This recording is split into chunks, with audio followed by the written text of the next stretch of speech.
안녕하십니까. 1차 심포지엄에 이어 다시 인사드립니다. 2020 릴레이 심포지엄 ICT 기술이 미래 노인복지 현장에 미칠 영향과 그 지향점, 노인 건강관리를 중심으로 사회를 맡은 고양시 대한노인종합복지관 최윤정입니다.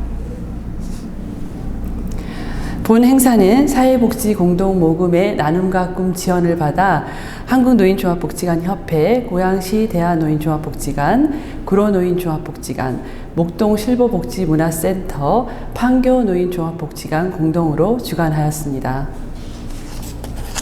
앞서 화면에서 보신 바와 같이 11월 30일 기조 강연 ICT와 노인복지의 미래를 시작으로 12월 7일 2차 ICT와 사회변화, 12월 14일 3차 ICT를 활용한 트렌디한 건강관리 시스템, 12월 21일 4차 노인복지 현장의 ICT 적용 사례, 그리고 특별 과정으로 노인복지 실천 현장 성과보고, 사회복지 공동모금의 나눔과 꿈, 골든서클이 매주 월요일 오후 3시 총 4회에 걸쳐 진행됩니다.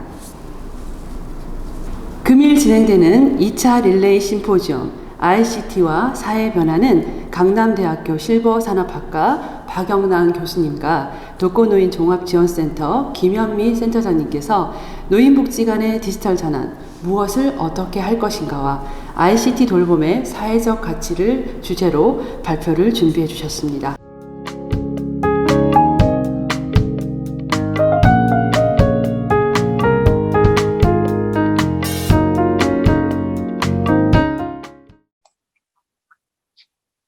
안녕하십니까. 강남대학교 실버산업학과에서 일하고 있는 박영란입니다. ICT가 미래 노인복지 현장에 미칠 영향과 그 지향점에 관한 한국노인종합복지관협회의 릴레이 포럼에서 발표를 맡게 되어서 영광으로 생각합니다. 제가 맡은 주제는 노인복지관의 디지털 전환, 무엇을 어떻게 할 것인가입니다. 노인복지관에서 디지털 전환이 왜 필요한가에 대해서 간단하게 말씀드리고, 과연 디지털 전환 또는 디지털 트랜스포메이션이 무엇을 의미하는지에 대해서 말씀드리고, 앞으로 이것을 어떻게 추진할 것인가에 대해서 함께 고민해보는 시간을 만들어 보도록 하겠습니다. 노인복지관에서 디지털 전환이 왜 필요한가와 관련해서는 일단 급변하고 있는 이 디지털 세상에 노인복지관도 함께 발맞춰 나갈 필요가 있다는 관점에서 말씀을 드리고요. 그러나 우리가 기대하는 만큼 노인복지관 현장이 그 스마트하지 않은 상황, 그러니까 스마트 인프라가 충분히 구축되어 있지 않은 이 상황에 대해서 몇 가지 살펴보도록 하겠습니다. 변화하는 디지털 세상과 관련해서는 지난주에 경희대학교 김영선 교수님께서 기조 강연을 통해서 ICT와 노인복지 미래 예측에 관한 다양한 내용을 말씀을 해주셨습니다. 그래서 국내외 정착과 기술 동향, 그리고 노인복지관이 그러니까 무엇을 어떻게 해야 될 건가에 대한 많은 과제를 제시해 주셨고요. 그리고 앞으로 여러분들께서 이제 다양한 분야의 ICT 적용 사례들을 보실 것으로 생각을 합니다. 그래서 저는 오늘 좀 개념적인 그런 그 관점에서 말씀을 드리고자 합니다. WHO가 최근에 그 앞으로 10년을 건강 노화의 10년이라고 선포를 했고, 다양한 캠페인을 시작을 했습니다. WHO는 저희가 이제 뭐 주로 보건 분야라고 생각을 하지만, 보건 의료 분야라고 생각하지만, WHO가 이야기하고 있는 이 건강한 노화에서 강조하는 것은 지역사회의 그런 인프라의 중요성이고요. 그리고 1차 예방 또는 건강 증진, 건강 관리에 대한 중요성을 굉장히 많이 이야기하고 있고, 이제 고령 친화적인 어떤 지역사회에서 거주하는 노인들이 더 건강하게 나이 들어갈 수 있다는 그런 그 어떤 내용을 담고 있는 그런 캠페인입니다. 그래서 노인복지관이 지역사회 기반 노인 건강 관리 인프라로서 1차 예방 기관으로서 굉장히 중요한 역할을 할 수 있을 거로 생각이 되고요. 지금 그 골든 서클 같은 경우에도 글로벌 모델로 앞으로 자리매김할 수 있는 그런 그 좋은 사례가 아닌가 그런 생각을 합니다. 노인복지관은 잘 아시다시피 노인 여가복지 시설로 규정되어 있는데, 내용을 들여다보면은 여가복지 시설에서 기대하는 게 굉장히 방대한 것을 알 수 있고요. 교양, 취미생활, 사회참여 활동, 에 대해서 각종 정보와 서비스를 제공하고 건강 증진과 질병 예방, 소득 보장, 재가 복지, 그밖에 노인의 복지 증진에 필요한 서비스를 제공함을 목적으로 하는 시설이다라고 규정을 하고 있습니다. 30년쯤 된 이 노인복지관의 역사 속에서 초기에는 가정봉사원들을 파견하는 그런 사업에서부터 출발을 해서 재가복지가 굉장히 중요한 기능이었는데, 이후에 다양한 고령자들을 위한 그 사업들이 노인복지관에서 수행하게 되면서 종합 여가복지기관으로서 역할을 해오고 있고요. 앞으로 노인복지관이 그렇다면은 어떠한 중추적인 역할을 해야 되는가에 대해서는 지금 현장에서 많은 이제 그 고민들이 있으신 거로 알고 있습니다. 그래서 뭐 지역 간 편차라든가 여러 가지 이슈들이 있지만, 초고령 사회의 진입을 앞두고 노인복지관이 굉장히 그 중요한 그 노인복지 인프라다라는 것은 확실한 것 같고요. 제가 2012년에 노인복지관과 관련한 그 연구를 했는데, 그 당시에는 노인복지관이 259개가 있었습니다. 근데 지금 391개가 이제 가장 최근 통계인데, 이것을 보면은 지난 한 10년 사이에 거의 노인복지관의 30%가 새롭게 이제 설립이 된 것을 알 수가 있고요. 주변에 다양한 그 보건의료 인프라와 함께 지역사회에 존재하는 그런 그 노인복지관들인데, 전국적으로 그 당시 한 150만 명이 노인복지관 회원이라고 이제 이야기를 했었는데, 최근에는 분명히 늘었을 것 같습니다. 과연 그러면 이제 노인복지관 회원이 된다는 것이 지역 주민들에게 어떤 의미를 갖고 있는지, 이런 부분에 대해서도 이제 함께 고민을 해봐야 되는 것 같고요. 그리고 내가 일하는 노인복지관이 몇 호점인지, 여러분들이 한번 뭐 아시는 분도 계시겠지만 혹시 모르시는 분들은 함께 찾아보시면 좋지 않을까, 그런 생각이 듭니다. 제가 이쪽 분야의 그 ICT와 노인복지에 관심을 갖는 이유는 이 사진에서 이제 나타나고 있는데요. 제가 현장에 가서 만나는 그 많은 서류 더미 속에서 늘 이제 안타까운 것은, 이제 정부가 추진하고 있는 이 모든 산업 분야의 페이퍼리스 업무 혁신이라고 하는 걸 표방하고 있는데, 과연 우리 노인복지 현장이 얼마나 그 종이가 없는 그런 업무 환경인가라는 부분에 대해서 늘 고민을 하게 되었고요. 그리고 우리가 제공하고 있는 서비스가 이 이용자들에게 전달하는 그 과정에 대해서 우리가 얼마나 그 관리할 수 있는 인프라를 갖추고 있는가라는 부분에 대해서도 늘 고민을 하고 있습니다. 영리 부문에서는 기업들이 살아남기 위해서 치열하게 지금 디지털 전환에 노력을 하고 있고, 디지털 전환이라고 하는 어떤 전략을 도입한 기관들은 살아남고 또 더 매출도 증진되고 발전하고 있는데, 그렇지 않은 기업들은 또 여러 가지 어려움을 겪고 있는 그런 상황입니다. 이러한 것들은 어떻게 보면은 휴먼 서비스 분야에도 이제 우리가 적용할 수 있는 그런 원칙이라고 생각이 되고요. 2014년에 그 당시 그러니까 사람을 위한 따뜻한 기술, 사회문제 해결형 R&D 이런 것들에 관심이 많던 시절에 기술혁신형 신복지 서비스 모델 기획 연구에 참여를 했었습니다. 그래서 그때 제가 이제 그 참여하면서 아주 이상적인 그 현장에 이런 복지관이 있으면 참 좋겠다, ICT를 활용하는 이런 복지관이 있으면 좋겠다라고 해서 그렸던 그림인데, 몇 년 동안 이 보고서에 남아 있다가 이제 최근에 제가 이걸 다시 이제 꺼내 들고 다니면서 여러분들께 보여드리는데요. 이제 기술 환경의 발전을 통해서 그 당시에는 꿈같이 느껴졌던 이러한 스마트 시니어 센터가 이제 실제로 그 현실화될 수 있는 그런 시점인 것 같습니다.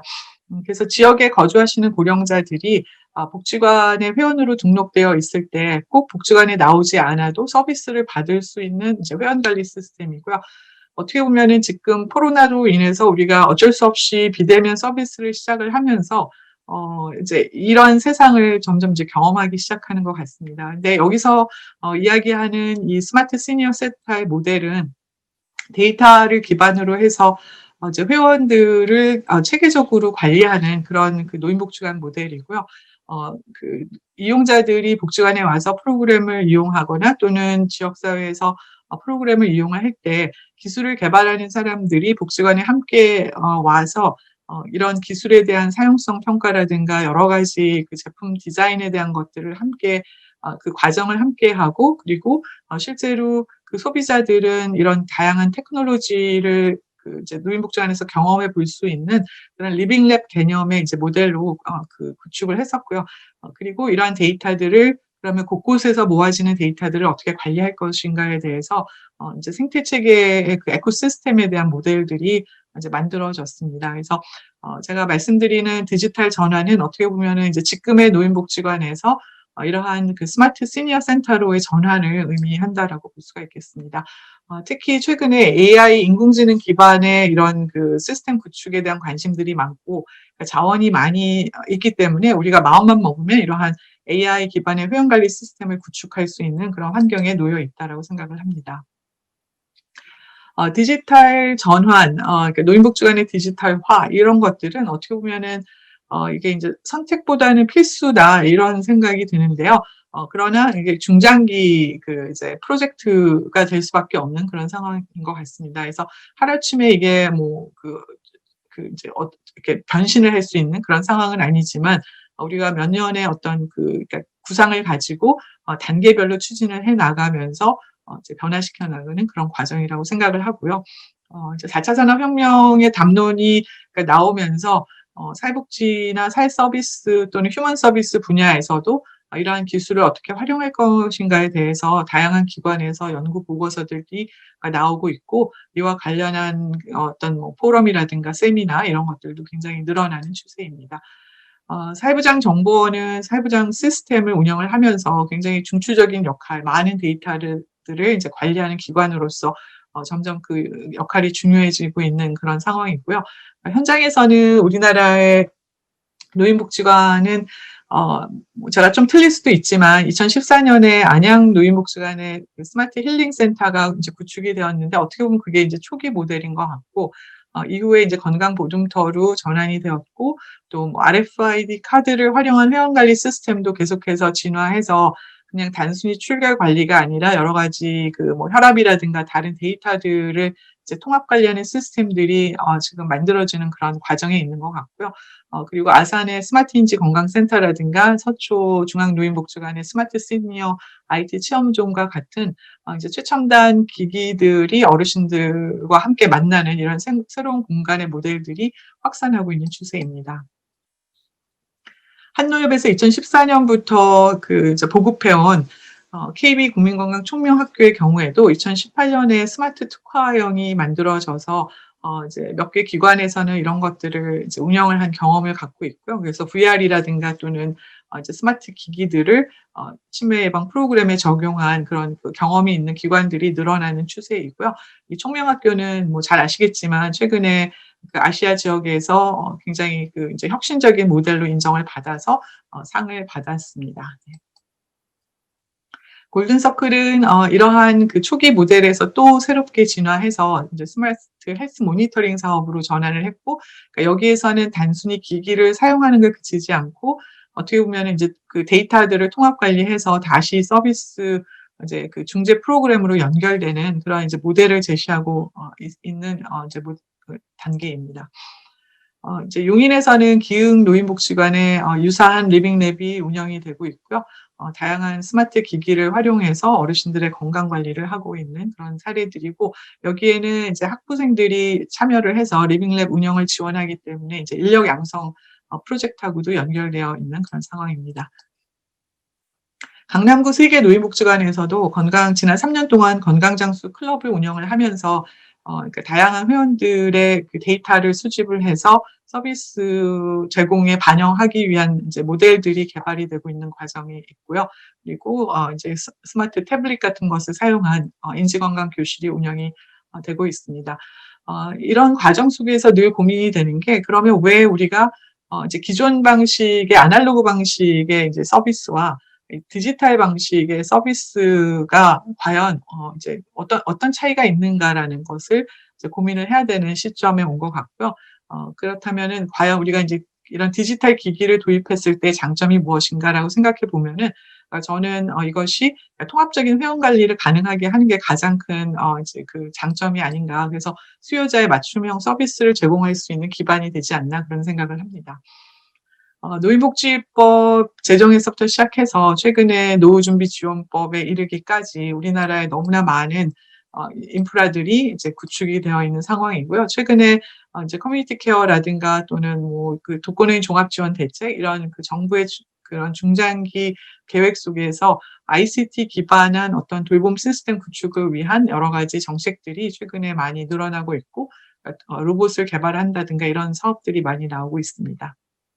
그래서 여러분들이 관심을 가지시고 이제 유튜브나 이런 곳에 요즘은 콘텐츠들이 다 올라가기 때문에 이제 얼마든지 좋은 그 사례들을 많이 보실 수 있는 것 같고요. 이제 기관마다 지금 유튜브에 어떤 복지관의 방송들을 만들고 이제 계시는데 어떻게 보면은 이제 전국에 계신 분들이 이제는 본인의 거주 지역을 넘어서서 다른 지역에서 이제 다른 복지관의 회원 가입은 안 되지만 실제로 그 복지관에서 만들어내는 콘텐츠는 얼마든지 이용할 수 있는 그런 시대가 된 것 같습니다. 네, 그래서 이런 전시도 늘어나고 있는 추세이고요. 그리고 이제 분야마다 뭐 이런 밴드라든가 워치라든가 또는 VR이라든가 이런 것들이 이제 사용이 되면서 의료 분야에서는 디지털 헬스케어나 디지털 치료제라는 용어를 쓰고 있고 또 지난주에 김영선 교수님께서는 이걸 에이지텍이라고 부르셨고 저는 개인적으로 이제 제론 테크놀로지라고 부르는 입장인데요. 이제 국제 제론 테크놀로지 학회는 50년 전에 이제 만들어져서 다양한 분야의 이제 기술들을 이제 그 어떤 융합적인 플랫폼을 제공을 하고 있는데 결국은 이제 그 노년학과 기술의 만남이고 이것을 이제 고령자들의 관점에서 그러니까 누구를 위한 기술이고 무엇을 위한 기술인가라는 이제 질문을 했을 때 이제 기술들이 좀 더 고령 친화적이고 고령자들의 어떤 사용성이나 이런 부분들을 잘 반영한 그런 이제 기술 개발에 초점을 맞추기 때문에 이제 하나의 학문 분야이자 이제 기술로서 제론 테크놀로지라는 용어가 다양한 그 이제 분야와 함께 다양한 분야에서 쓰여지는 용어와 함께 통용이 되고 있는 상황입니다.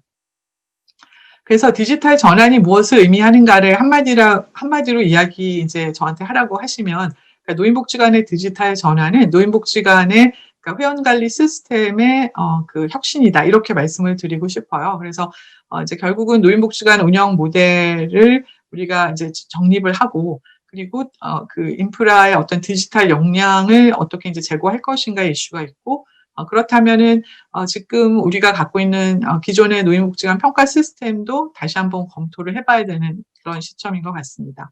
그래서 문헌에 보면은 디지털 기술을 이제 전환이라는 것은 어떤 단순히 최신의 디지털 기술을 사용하는 것을 의미하는 것이 아니고 그것을 훨씬 넘어서서 노인복지관 운영 모델 전체를 그 혁신하는 거다 이렇게 언급하고 있고요. 그래서 조직의 문화라든가 운영이라든가 가치 체계 이런 것들을 이제 근본적으로 변화시켜 나가는 과정이고 그러니까 모든 업무 프로세스를 근본적으로 이제 변화해서 사업 자체를 혁신하는 것이다라고 이야기하고 있습니다.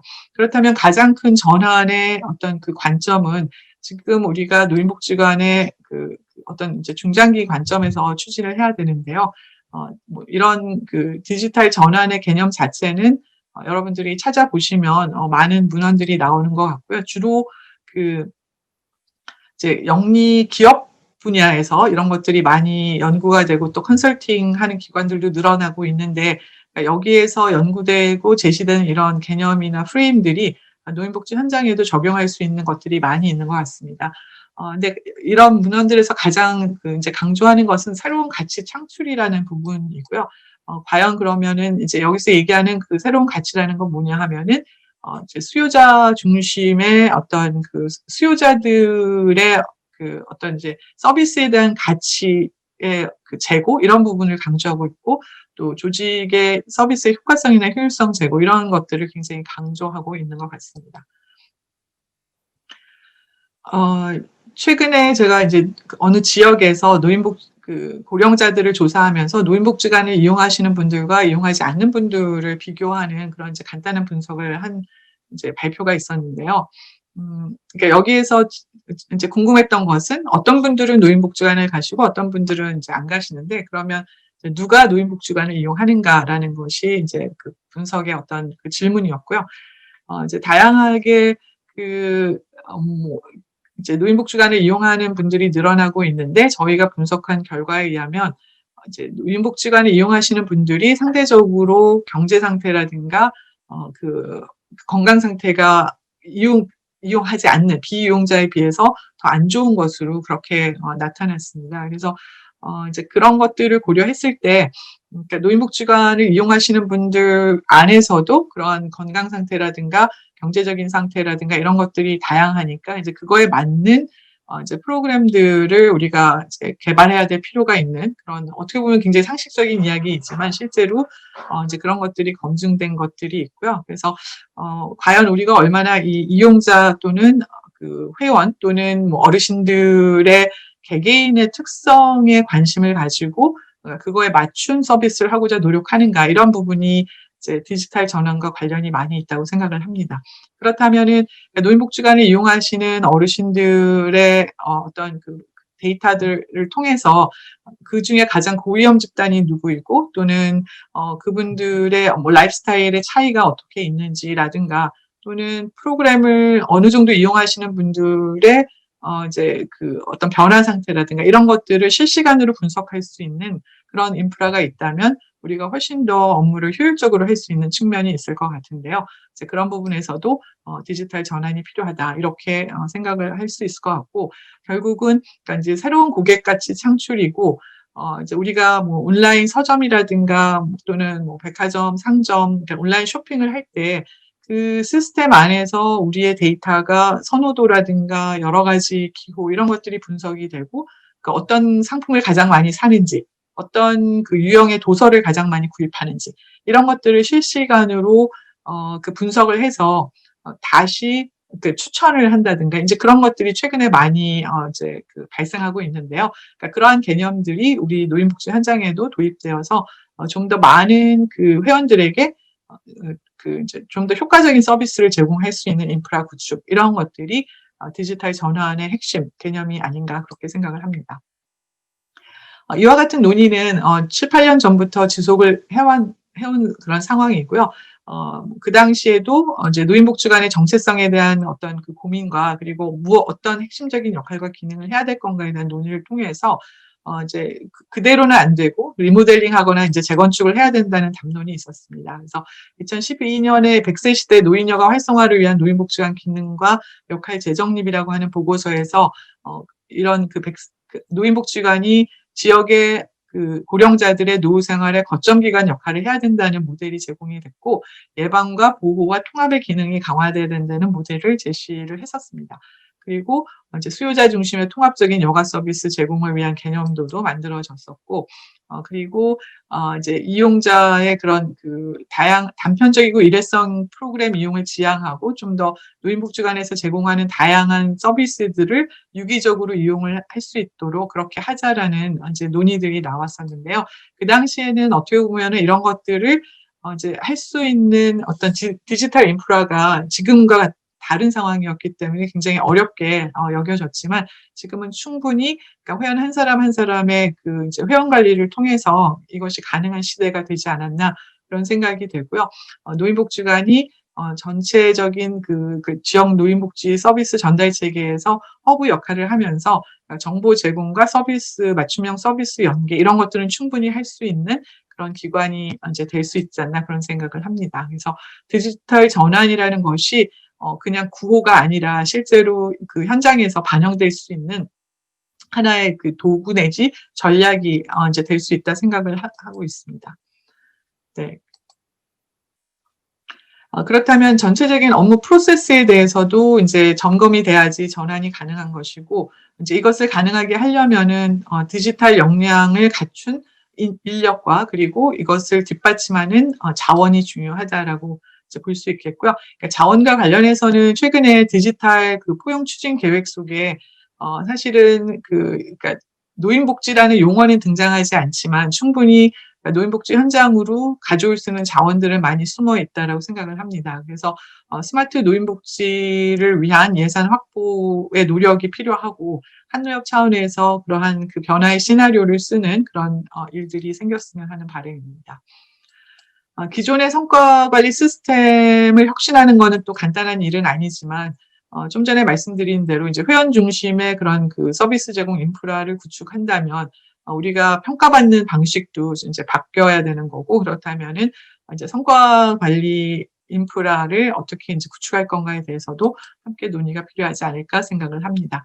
그래서 노인복지관은 전체적인 그 고령사회 서비스 전달 체계에서 문제의 조기 발견과 건강 증진과 노쇠 예방을 위해서 굉장히 중요한 그 역할을 할 수 있는 곳이고, 그 주변에 있는 다른 기관들과 유기적인 관계를 형성할 수 있는 상황이라고 볼 수 있겠습니다.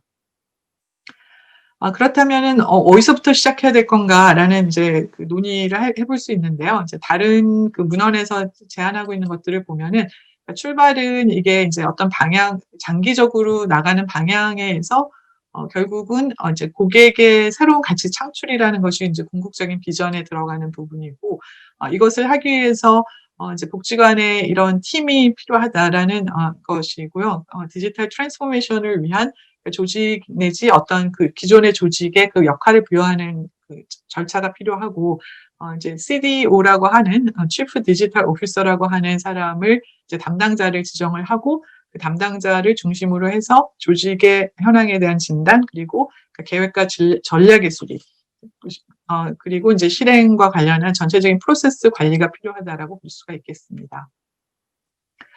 노인복지관별로 디지털 전환 팀을 구성을 한다면, 한노협 차원에서는 전국의 노인복지관의 CDO의 네트워크를 이제 운영을 해서, 그러니까 전국적으로 이게 개별 기관이 혼자서 하기에는 굉장히 어려운 일이기 때문에 이제 한노협 차원에서 뭔가 같이 그 이제 프로젝트를 해나가면 좋겠다는 생각을 하고 있고요. 그렇다면은 이제 현황을 분석하기 위해서는 여러 가지 지표들을 개발할 필요가 있는데, 이제 간단하게는 그냥 디지털 그 하드웨어 차원에서 인프라 현황을 파악하는 것도 필요하고, 서비스 제공자와 노인복지관 회원들의 디지털 역량을 진단할 필요가 있겠습니다. 그리고 정말 이러한 디지털 인프라가 도입된다면 우리의 어떤 조직의 효과성과 효율성을 높일 수 있는 우선순위 업무가 무엇인가, 이런 거에 대해서 지속적인 논의가 이제 필요하고 분석을 할 필요가 있겠습니다. 그러니까 조직의 그 디지털 트랜스포메이션의 성숙도를 측정하는 모델도 영리 부문에서는 나오고 있는데, 이런 것들을 우리가 좀 차용해서 충분히 노인복지관형으로 개발할 수 있을 거라고 생각을 합니다. 그러면서 이제 우선순위를 정해야 되는데요. 이제 개인적으로 저는 노인복지관에서 일하시는 모든 선생님들께 태블릿 PC를 하나씩 이제 보급하는 이런 사업, 그런 것들이 우선 중요하지 않을까 이제 그런 생각을 하는데, 그거는 이제 각 현장에서 그 욕구가 이제 다를 거라고 생각을 하고요. 그래서 각 기관별 이제 무엇부터 변화시킬 건가에 대한 우선순위를 정하는 것이 필요하다고 생각을 합니다. 그래서 기기를 활용해서 노인복지 서비스를 제공하는 거 하고, 거기에서 발생하는 그 데이터들을 통합 관리하는 시스템을 구축하는 것은 같이 가야 되는데요. 그렇다면 우리가 어떠한 디지털 기기를 도입할 것인가도 지금 현장에서의 고민인 것 같습니다. 로봇을 들여올 것인지, 또는 VR 방을 만들 것인지, 아니면 무슨 그 테이블을 갖다 놓을 것인지, 그러니까 선택해야 될 수 있는 다양한 기기들이 있는데, 사실은 이제 제일 중요한 것은 그 노인복지관을 이용하시는 어르신들이 갖고 있는 욕구와, 그리고 해결하고자 하는 문제가 무엇이고, 그리고 무엇을 변화시키고자 하는가 하는 그 성과가 무엇인가를 먼저 결정하면은 이제 그거를 달성하기에 적합한 테크놀로지들이 존재하기 때문에 이제 그런 식으로, 그러니까 그 어떤 기획이 필요하지 않을까, 그런 생각이 듭니다. 그래서 현장에 다양한 모델들이 있는데 아직은 초기 단계이기 때문에 이제 다양한 사례들을 우리가 지속적으로 검토하고, 그러니까 이번에 이런 릴레이 포럼을 통해서 다양한 사례들을 그러니까 한 번에 볼 수 있는 거는 굉장히 귀한 이제 그 기회인 것 같고요. 결국은 이제 서비스를 잘 디자인하고, 그리고 적합한 테크놀로지를 선택하는 거, 이런 것들이 이제 중요한 것 같습니다. 그렇다면 이제 2025년 초고령사회 진입을 앞두고 이제 한노협 차원에서 노인복지관들과 함께 필요한 것은 이제 중장기 발전 계획을 수립하는 것이고, 그리고 그거와 관련해서 뭐 시범 사업을 몇 군데 이제 어떤 스마트 시니어 센터 모델을 이제 시범적으로 운영하는 모델을 개발을 해서, 그러니까 운영하면서 점진적으로 전국에 있는 노인복지관들의 어떤 그 변화, 이런 것들이 이제 오면은 좋지 않을까, 이제 그런 생각을 하게 되었습니다.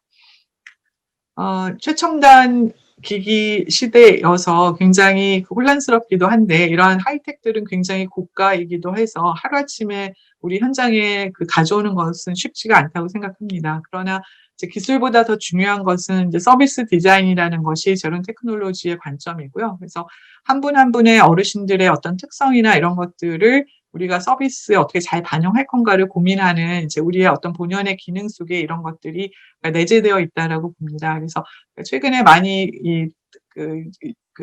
많은 사람들이 보고 있는 이 치매 할머니와 이제 음악에 관한 음악 치료와 관련된 내용이 있는데요.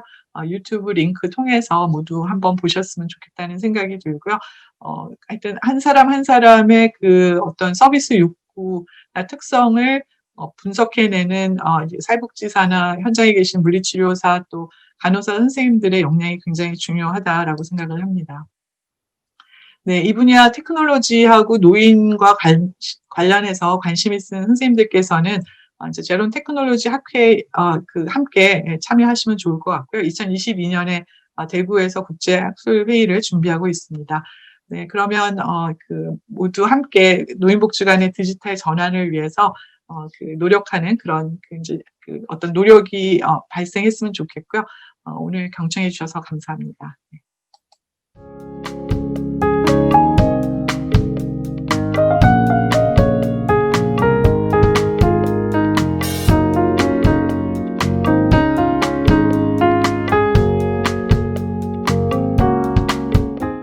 안녕하십니까. 독거노인 종합지원센터의 김현미 센터장입니다. 오늘 제가 발표할 내용은 ICT 기반 돌봄 서비스 사례와 사회적 가치에 대한 내용입니다.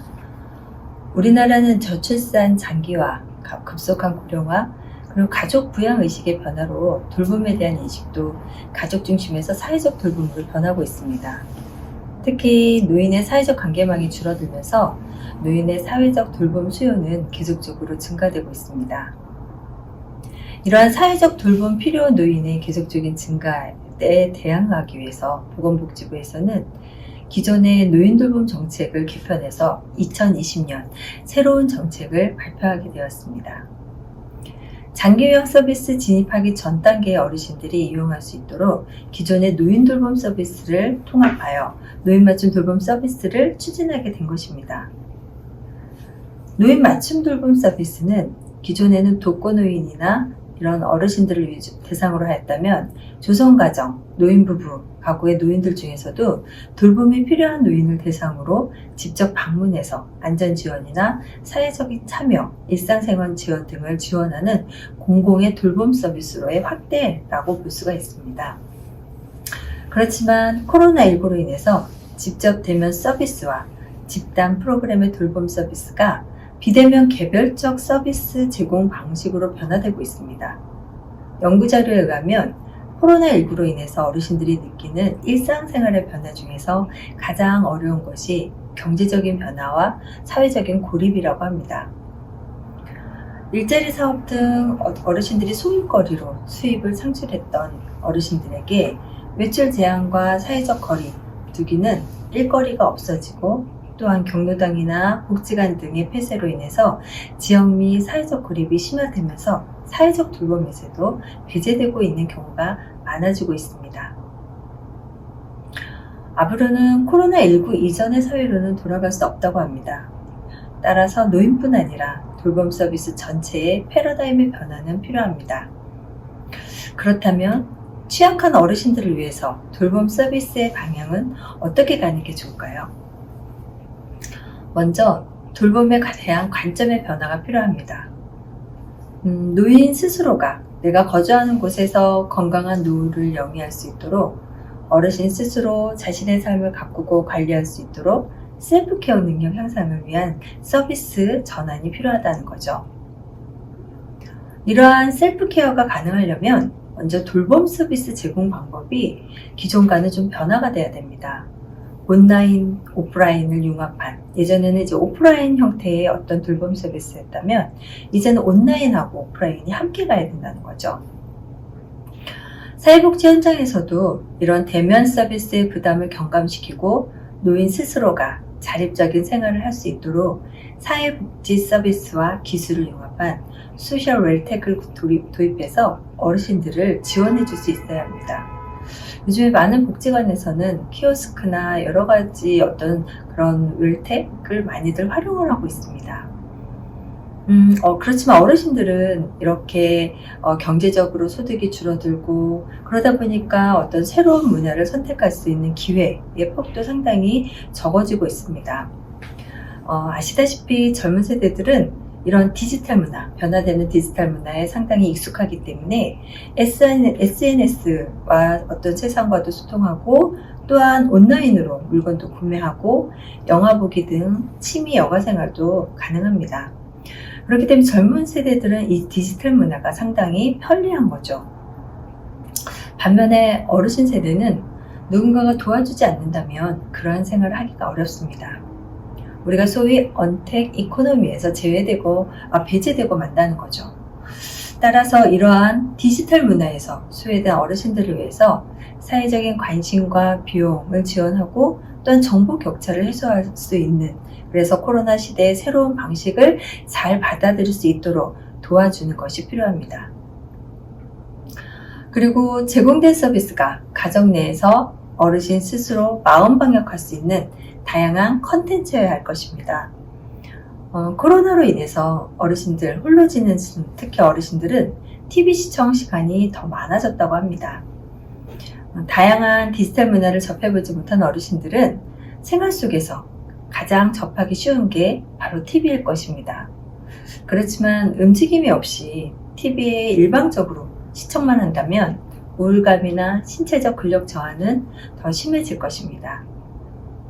노인들은 대면 서비스가 제한됨으로 인해서 고독감, 우울감, 외로움, 이런 어떤 심리적, 정신적 문제가 더 심각해질 수 있기 때문에 이런 TV 외에 다른 취미 활동, 체조, 정서함양 게임, 이런 어떤 새로운 컨텐츠, 디지털 컨텐츠를 좀 제공해 줄 수 있는 것이 중요합니다.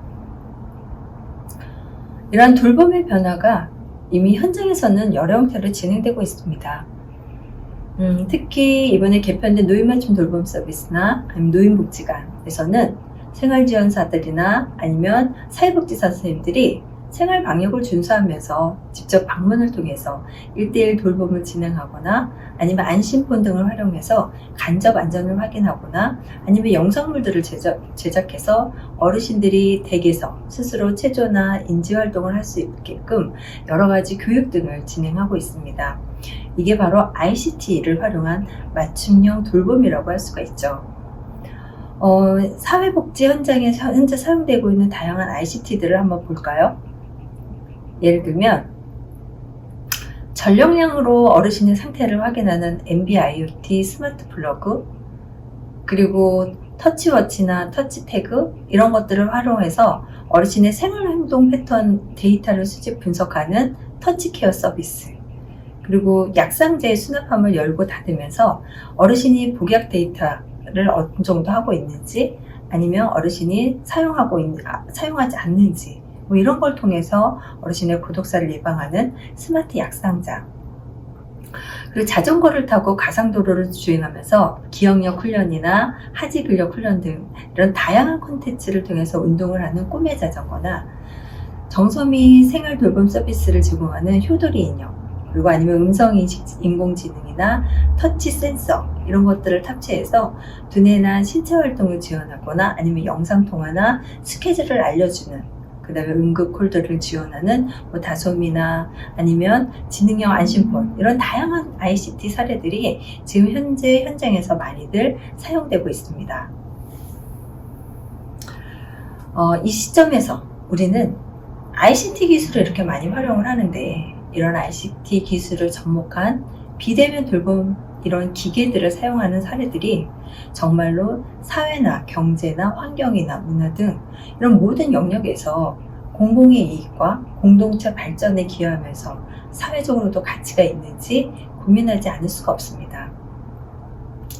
왜냐하면 이 기기가 인간을 대체하고 또한 인간에게 주는 서비스이기 때문에 그 기기들이 인간의 삶에서 궁극적으로 옳고 바람직하며 타당한 교범적 가치가 있는지, 또한 이것이 시장에 반영되지 않는 사람들의 욕구와 필요를 충족시키는 어떤 생산적인 가치가 있는지, 이런 어떤 사회적인 관점, 경제적 관점, 이런 사회적인 가치를 따져봐야 할 것입니다.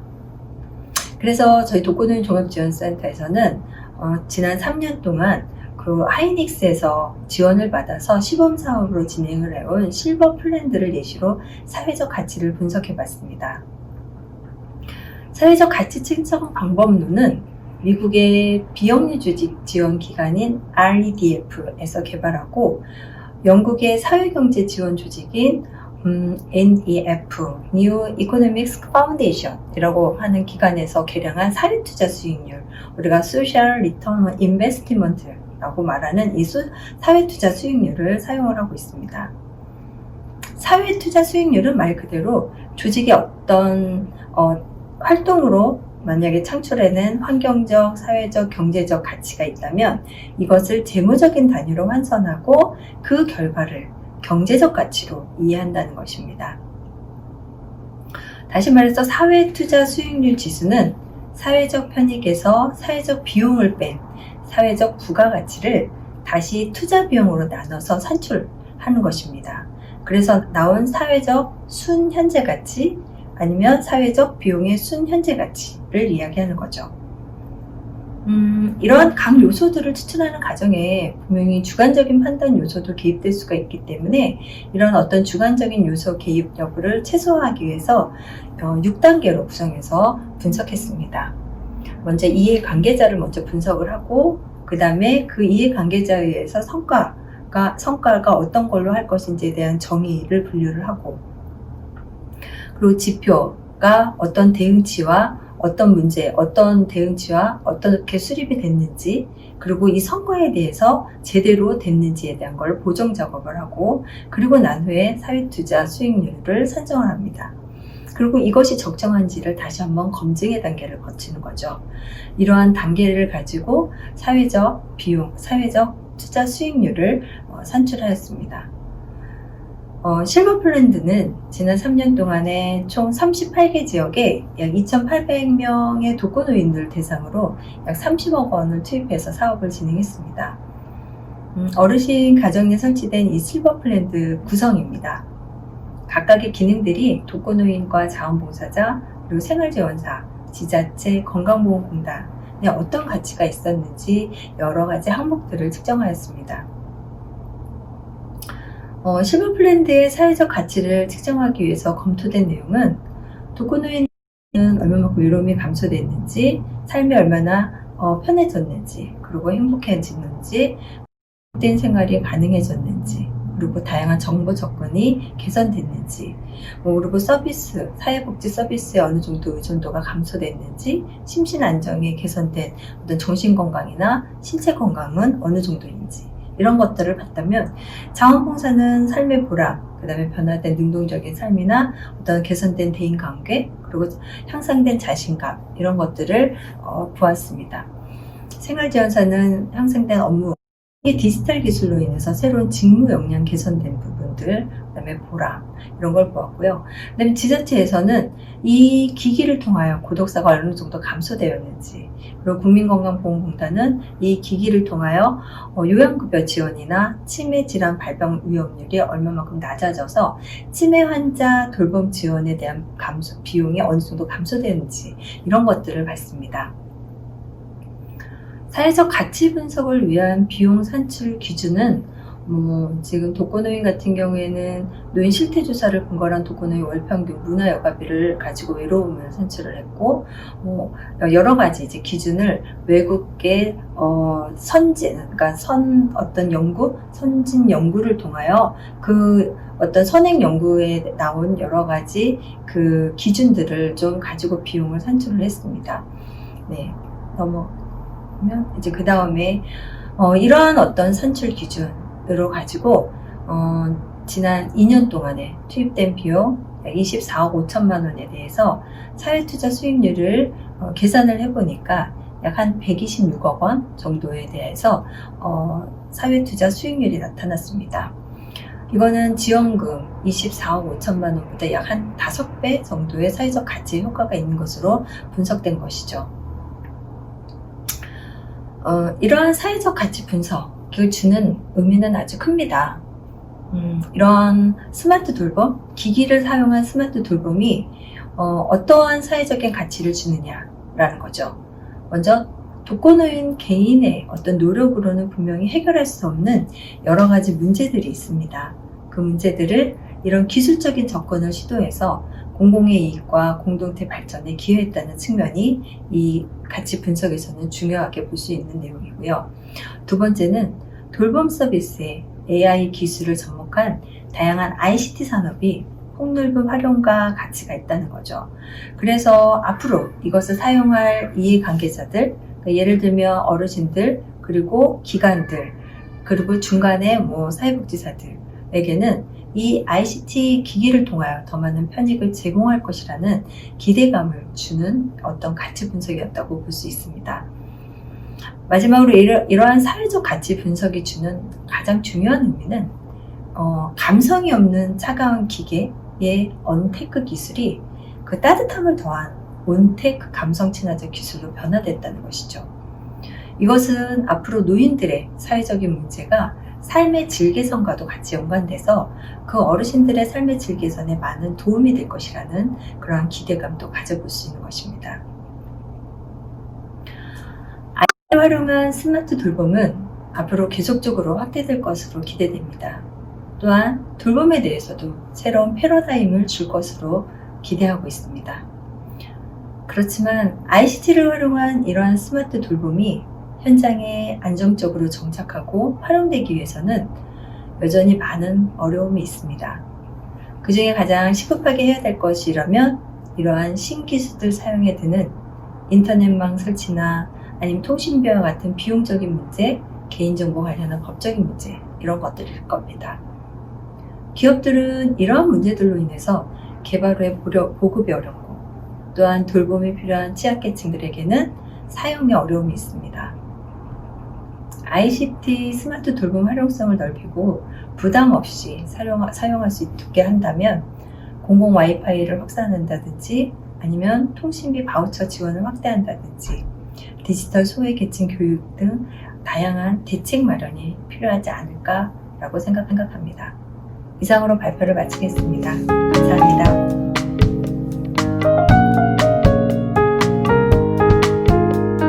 네, 두 분의 주제 발표 잘 들었습니다. 박영란 교수님과 김현미 센터장님의 주제 발표를 듣고 나니 4차 산업혁명과 코로나19로 급변하는 사회 속에서 우리 노인복지관이 나갈 방향과 역할에 대한 그림이 선명해지는 것 같습니다. 오늘 2차 릴레이 심포지엄 ICT와 사회변화에 함께해 주신 모든 분들께 감사드리며 이것으로 일정을 마치겠습니다. 다음 3차 심포지엄은 12월 14일 월요일 오후 3시에 ICT를 활용한 트렌디한 건강관리 시스템을 주제로 찾아뵙겠습니다. 함께해 주셔서 감사합니다.